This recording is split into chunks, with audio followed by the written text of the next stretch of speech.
নির্দ্বিধায় বলা যায় এমন বাংলাদেশ চাই না,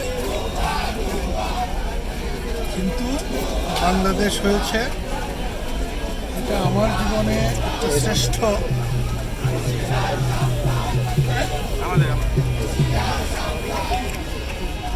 বিষয়। আমি একটা নতুন দেশের জন্ম দিতে পেরেছি। যত চান পাতানি আসুক, দেশ ভালো হয়ে যাবে।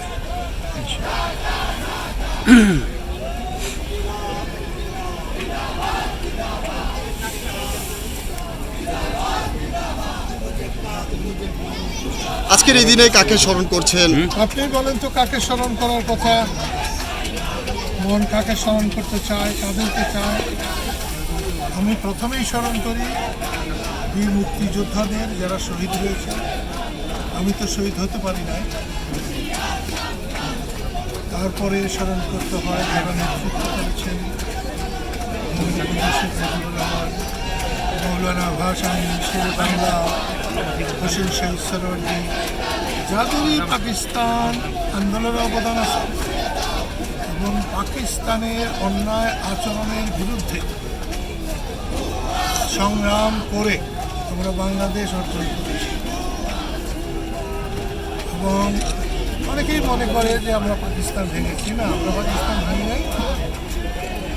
কারণ 70-এর নির্বাচনে আমাদের একজন প্রার্থীও পশ্চিম পাকিস্তানে যেতে নাই, একটা ভোট আমরা পাই। আবার পশ্চিম পাকিস্তানিরা বাংলাদেশে একটা ভোট পায়। তাই এটা ছিল অবশ্যম্ভাবী মানুষের দাবি। আমরা পাকিস্তান বানিয়েছিলাম, পাকিস্তানের অত্যাচারে এদেশের মানুষ মুক্তি চেয়েছে এবং দেশ স্বাধীন হয়েছে। এই যে এত বছর পরও যে বিজয় দিবসের আনন্দ, বছর পরেও আমাদের আপনি খুশি হতেন না, এই যে যে পরিমাণ নির্ভেজাল নিষ্কলুষ আনন্দ হওয়া উচিত সেটা হচ্ছে না, এবং সেক্ষেত্রে আমাদের প্রচুর ব্যর্থতা আছে। জন্য খুব একটা বিনয় লাগে কিছু, কিন্তু বাংলা ভাষায় কোনো অভাব নাই। কিন্তু অশ্লীলভাবে যে সমস্ত লোকেরা যে সমস্ত কথা বলে, সেটা ভালো নয়। এটা নিজেরই ক্ষতি, জাতির ক্ষতি তৈরি হয় না। যেভাবে অন্তর্বর্তী সরকার যাচ্ছে, তার সার্বিকভাবে ইলেকশন করার তার ইচ্ছা আছে কিনা সেটা বোঝা যায়।